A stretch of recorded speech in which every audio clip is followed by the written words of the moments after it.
ইসলামের নেতৃবৃন্দর ভিতরে যা আছে আর কারোর ভিতরে সেটা খুঁজে পাবেন না। যেই দেশপ্রেম জামাতের নেতৃবৃন্দর ভিতরে আছে এটা আর কারোর ভিতরে খুঁজে পাবেন না। আপনারা খেয়াল করেছেন আজ কয়েকদিন আগে বাংলার জমিনে প্রধান উপদেষ্টা ডক্টর ইউনূস সাহেব পদত্যাগ করবে বলে যে গুজব উঠেছিল, এই গুজব থেকে রক্ষা করেছে বাংলা আল্লাহর রহমত আর বাংলাদেশ জামাত ইসলামের আমিরে জামাতের প্রচেষ্টা। আমিরে জামাত একবার বেগম খালেদা জিয়ার সাথে কথা বলেছে, একবার সেনা প্রধানের সাথে কথা বলেছে, একবার এনসিপির সাথে কথা বলেছে, একবার ডক্টর ইউনূসের সাথে কথা বলেছে। সবার কথা বলে ঐক্যমতের ভিত্তিতে আবার তিনি থাকতে রাজি হয়েছে। সুতরাং দেশের স্বাধীনতা, দেশের সার্বভৌমত্ব, দেশের উন্নয়ন, দেশের ইসলামী মূল্যবোধকে যদি জিয়ে রাখতে হয়, টিকিয়ে রাখতে হয়, বিশ্বাস করুন জামাত ইসলামের বাইরে আর কোনো শক্তি নেই। সুতরাং সামনের দিন আমরা আপনাদের কাছে একবারের জন্য ভোট চাই, একবারের জন্য আমরা আপনাদের দোয়া চাই, একবারের জন্য আপনাদের গর্ব চাই, একবারের জন্য আমাদের পরীক্ষা করার সুযোগ গ্রহণ করুন, সেই দাবি আপনাদেরকে জানাতে চাই। যদি একবার আপনারা এই দাবিকে ঐক্যমত পোষণ করেন তাহলে আমাদেরকে ভোট দিন।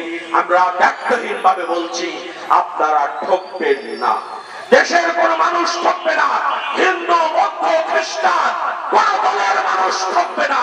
বাংলাদেশ জামাত ইসলামী ইনসাফ প্রতিষ্ঠা করবে, বাংলাদেশ জামাত ইসলামী ন্যায় বিচার প্রতিষ্ঠা করবে, বাংলাদেশ জামাত ইসলামী মানুষের ভিতরে সুষম বন্টন করবে।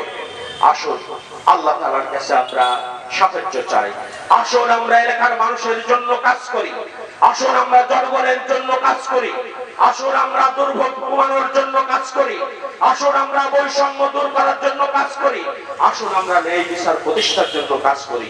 আল্লাহ তাআলা আমাদের সবাইকে তৌফিক দান করুন, আমিন।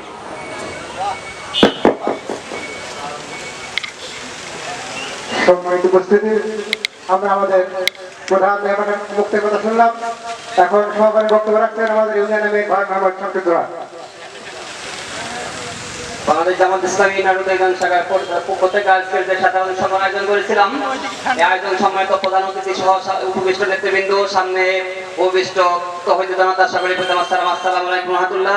সম্মানিত উপস্থিতি, সামনে নির্বাচন, এই নির্বাচনের জন্য আমরা যে যেখানে আসি না কেন, যে যেখানে থাকি না কেন, প্রত্যেকটা কাজ থেকে প্রত্যেকটা জায়গা থেকে আমরা জামাত ইসলামের পক্ষে, রুহুল আমিন ভাইয়ের পক্ষে আমরা নির্বাচনের জন্য মাঠে নেমে পড়ব এবং সেই সাথে সাথে আমরা প্রত্যেকের কাছে ভোট প্রার্থনা করব।